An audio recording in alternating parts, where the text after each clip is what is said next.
to the Truth in My Days podcast, where we defend the Word of God against the challenges of men. Hi, I'm Dana Torst, and welcome to another episode of the Truth in My Days radio program. Today, I'm here with John Torst and Jason Chan as they discuss the important topic of creation and evolution.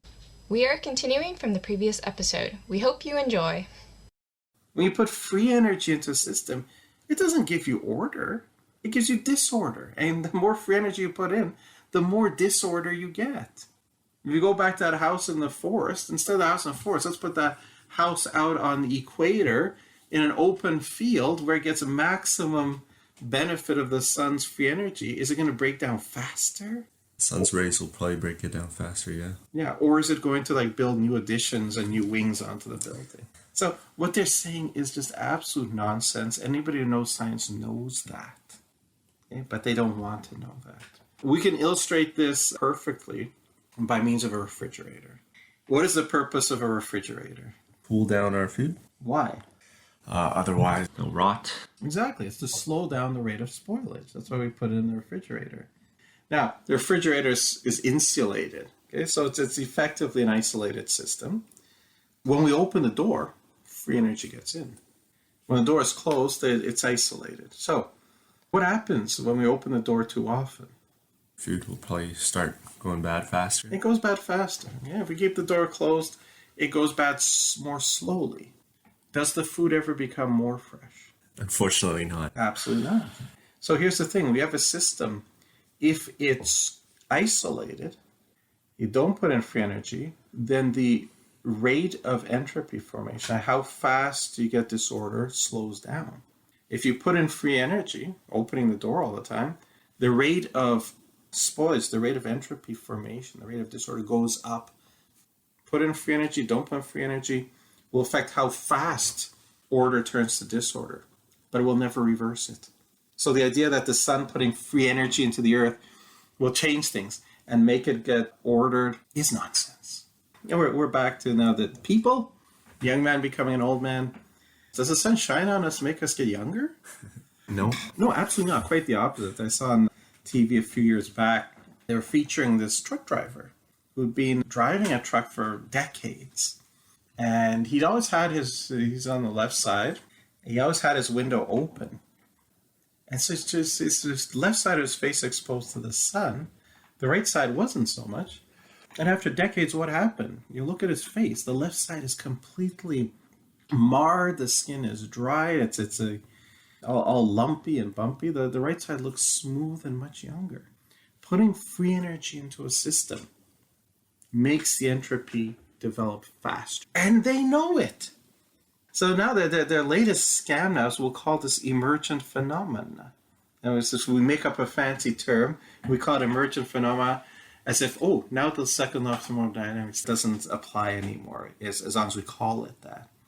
So really, when it comes to this fundamental step, could you ever have had simple chemicals joined together to give you the organized macromolecules you need to do this? The answer is no. They are totally bluffing. It's interesting, Sky and Telescope ran this article some years back, 2010, where they were appealing to emergent phenomenon. Life exists because we live in a universe where energy flowing through a system tends to organize that system into ever more complex and unpredictable forms. Now, that's just flat out denying the second law of thermodynamics. So you may as well be telling that 2 + 2 = toaster. That's how wrong it is. It's not even 2 + 2 = 5. This is 2 + 2 = kumquat. And they actually have the chutzpah to put into brackets there. The second law of thermodynamics is not violated. Organization happens at the expense of heat or disorganized energy leaving the system. So you close the refrigerator door, heat is sucked out of the system through the heat pump, so now the food does get fresher, right? According to them, yes. That's what they're trying to tell you. When those forms qualify as alive, okay, which will be a fun thing we'll look at later, what actually makes things come to life, biologists call the energy flow metabolism. So this is what they said, and I actually sent them a letter to the editor and pointed out that this is not true. And actually published my letter, My letter said, if it were true that energy flowing through a system tends to organize that system into ever more complex and unpredictable forms, we should be seeing piles of bricks and rubble spontaneously turning into houses all over the place. And ashes should be spontaneously turning into firewood.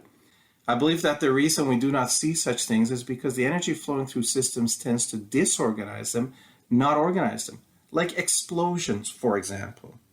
Furthermore, any engineer can tell you that inputting free energy into a system as the sun does to the earth increases the rate of disorganization. It does not reverse it. The second law of thermodynamics, therefore, does stand as an insurmountable obstacle to all theories of chemical evolution. Now, look at the answer here. You're confusing violations of the second law of thermodynamics, bricks jumping up to form houses, with emergent phenomena. Energy flowing through a system causing local organization at the expense of increased entropy elsewhere. You see this happening throughout nature, from complex turbulence appearing spontaneously in fluid flow, to life processes driven by sunlight increasing in complexity over billions of years to do things like build houses.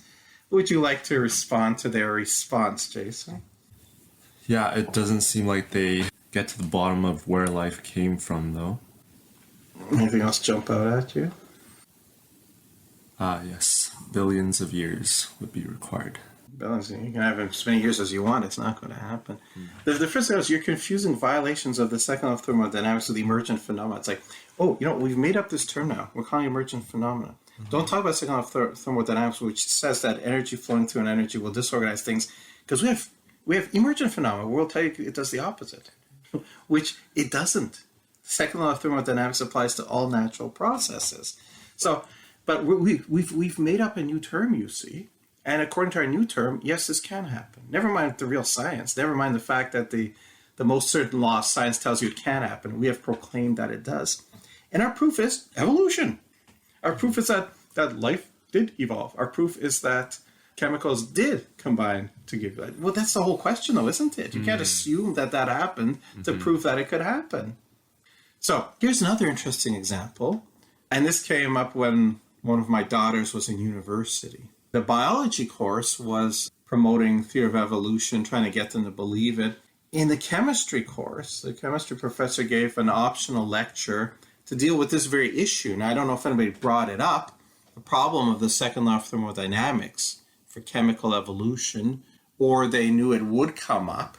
So he had a special lecture to explain why it's not.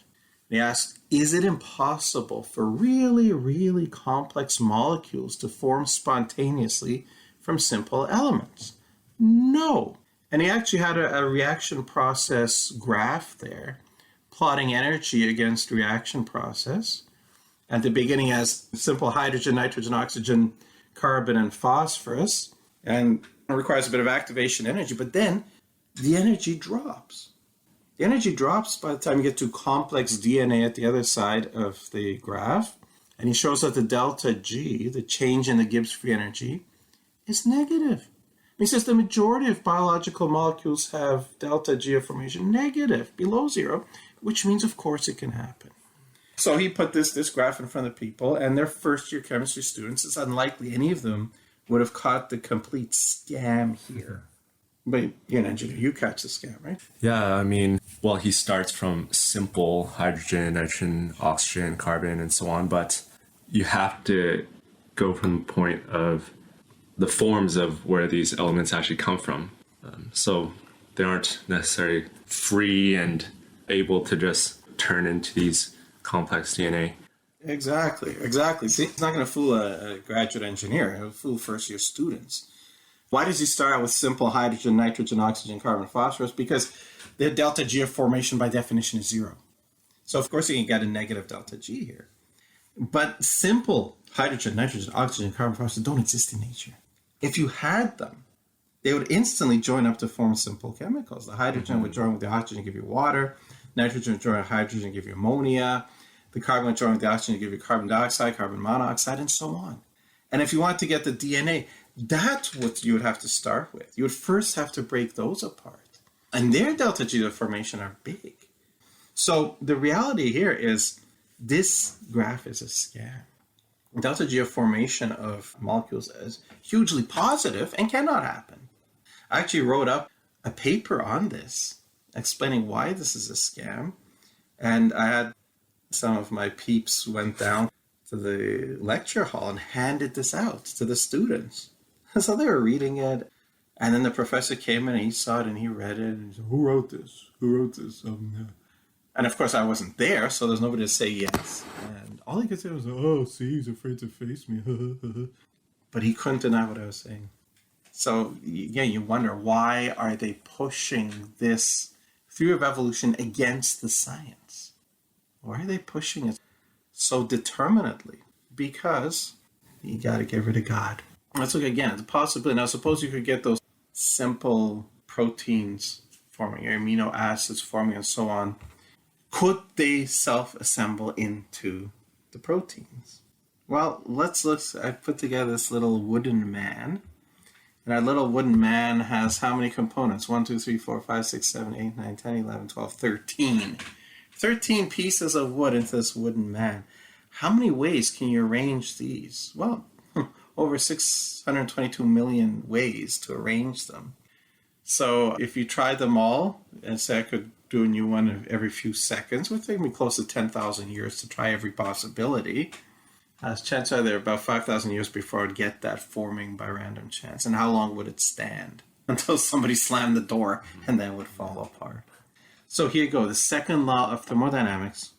All natural processes tend towards increasing disorder from specified complexity to randomness in all systems, whether open, closed, or isolated, is a fundamental, insurmountable barrier to the theory of evolution. How else can they try to get around it? We try to get around it through what we call the chloroplast gambit. And he appealed to what you mentioned before, that plants can do it.